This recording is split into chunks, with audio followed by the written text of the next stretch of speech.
Services तकरीबन 25 सालन का मेडिकल की फील्ड में पाण कम कन पिया जैसे सब तव्हां वाक़ुफ़ आयो तो उन सां हिकिड़ो वॾो इंसिडेंट थियो। उनजो भाउ हफ़ीज़ुल्लाह के बेदर्दी से शहीद किया वियो, नाहक शहीद। सरहारी शहर जो ऑफिसर मोअज़्ज़िज़ दोस्त एहसान खानज़ादा साहब जन पंहिंजे ड्यूटी ते विया पे रमज़ान शरीफ।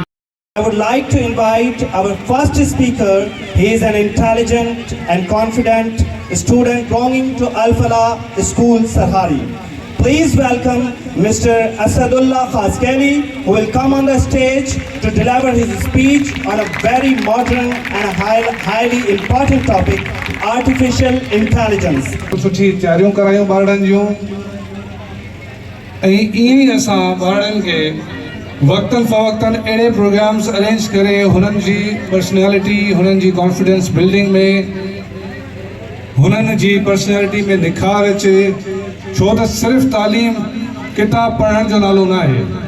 के शागिर्द अहिड़ा बि हूंदा आहिनि जेका पंहिंजी क्लास में थी सघे थो द बेस्ट हुजनि। फेस करणु, माण्हुनि जे आलो ॻाल्हाइणु, उनमें तमामु वॾो कॉन्फिडेंस खपे।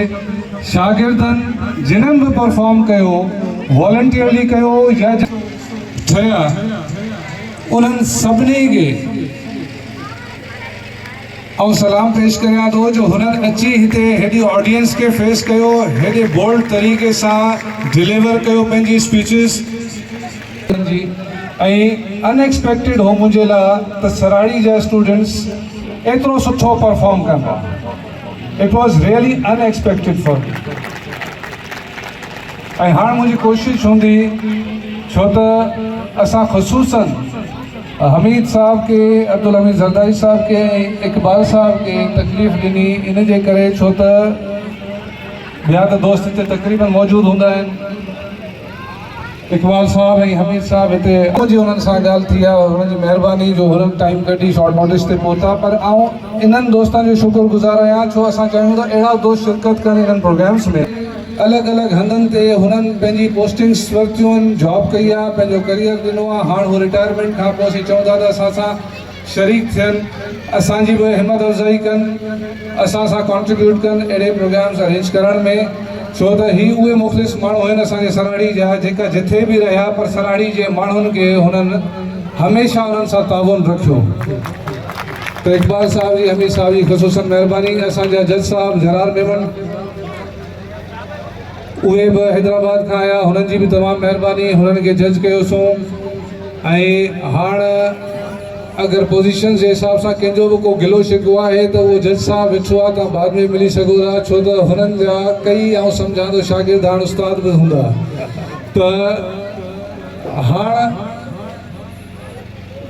सरकारी नौकरी हुननि खे आहे कच्ची आबादी में, वो माशाल्लाह डायरेक्टर ही आहिनि हींअर। ऐं इन प्रोफेशन में उस्तादनि जे मां हू निकिरी विया आहिनि, त हाणे हुननि सही जज कयो आहे या किथे का ग़लती थी आहे, हाणे उहो लेवरेज हुननि खे असीं ॾींदासूं फर्स्ट टाइम में।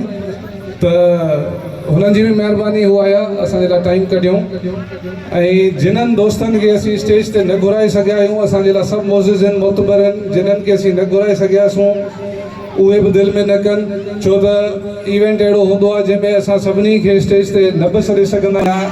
त इहो मुंहिंजो प्रॉमिस हो पंहिंजे दोस्तनि सां, यकी ऐं इंशाल्लाह नेक्स्ट मंथ में वो टेंडर में असां कराए वेंदासूं जेको आहे टाउन कमेटी सराड़ी में। छो त असां पहिरीं कोशिशि कई DC साहब खां वठण जी, हुतां असांखे फंड्स न मिलिया। हाणे असां टाउन कमेटी सराड़ी मां, टाउन कमेटी सराड़ी जी बिल्डिंग जे मथां वॾो लाइब्रेरी हॉल ठारायूं था। उन जी मेजरमेंट जेको आहे इंजीनियर्स करे छॾियूं आहिनि, इंशाल्लाह उहो नेक्स्ट मंथ टेंडर में थी वेंदो।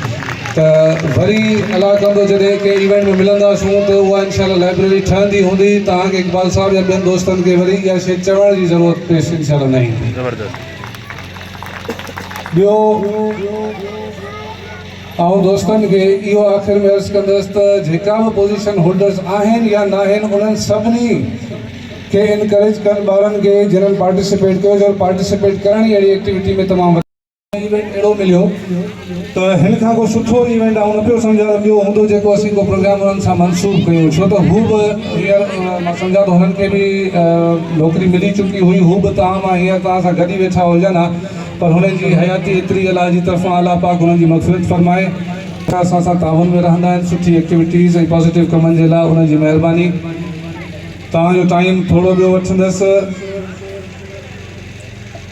हिकिड़ो अनाउंसमेंट ॿियो आउं करणु चाहियां थो में जेका पार्टिसिपेंट्स हुआ कॉम्पिटिशन जो हिसो जेका वॉलंटियरली न एज़ाज़ी जिन्हनि तकरीरूं कयूं उहे न the participants who are the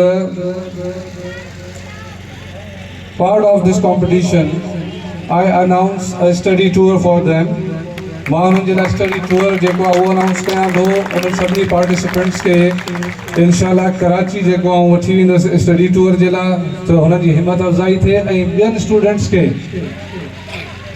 in शइ में इंट्रस्ट पैदा थिए छो त असां जेको ही प्रोग्राम कयो आहे उहो कयो बुनियादी तौरु सिर्फ़ु इन जे लाइ आहे to create the interest of the students to participate in the extra curricular activities. Event में असांखे मदो कयूं ऐं तमामु वॾो सुठो इवेंट थियो पसंदि आयो। अच्छा इहे इवेंट थींदा रहनि सराड़ी नंढड़ो शहर आहे असां बि मुंहिंजो वालिद साहब पाण टीचर हो तो असांखे महिनत जेका उस्तादनि जी प्लस माइटनि जी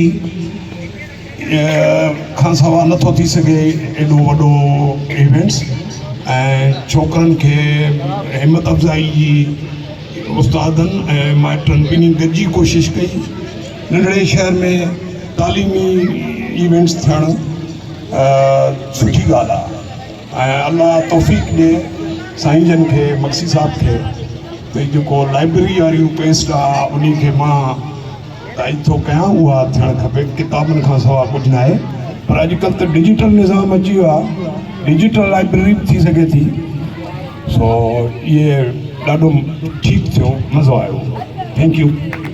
ख़ुशी जी ॻाल्हि आहे असांजे लाइ ऐं पंहिंजो ॻोठु असांखे का तकलीफ़ कान आई आहे जेके सुबुह जो असां निकिता आहियूं या सफ़र कयो आहे असांखे पंहिंजे ॻोठ में इज़त मिली आहे मान मिलियो आहे असां मुल्क सभिनी खे ऐं असांखे बि ओतिरी मोहबत मिले थी पंहिंजे ॻोठ मां तो असांखे लाइ इहो चवणु त असां तकलीफ़ करे आया आहियूं या थोरा असांजो को थोरो कोन्हे हीअ असांखे पंहिंजो ॻोठु आहे दुआ कयो अलाह करे तव्हांजी मिटी में असांखे नसीब थी। ही अॼु जेके तकरीरूं ॿुधियूंसीं ॿारनि जूं त हाणे आऊं पंहिंजी ज़ात मुताबिक़ त कॉन्फिडेंट आहियां त असां वटां हाणे को क्लर्क पैदा कोन थींदो इंशाअल्लाह। ॿारनि जी हीअ जेका तकरीरी मुक़ाबिलो हुयो उन में जेका तयारी हुई उन में हुननि जा उस्ताद मोहतरम ऐं जेके हुननि जूं टीचर्स आहिनि लेडी टीचर्स उहे मुबारकबाद जे लाइक़ु आहिनि ऐं आउं उन्हनि खे हिन पिडाल जे तरफ़ां सभिनी खे मुबारक थो ॾियां त हुननि हेॾी वॾी तयारी कराई ऐं सभिनी ॾाढो सुठो परफॉर्म कयो।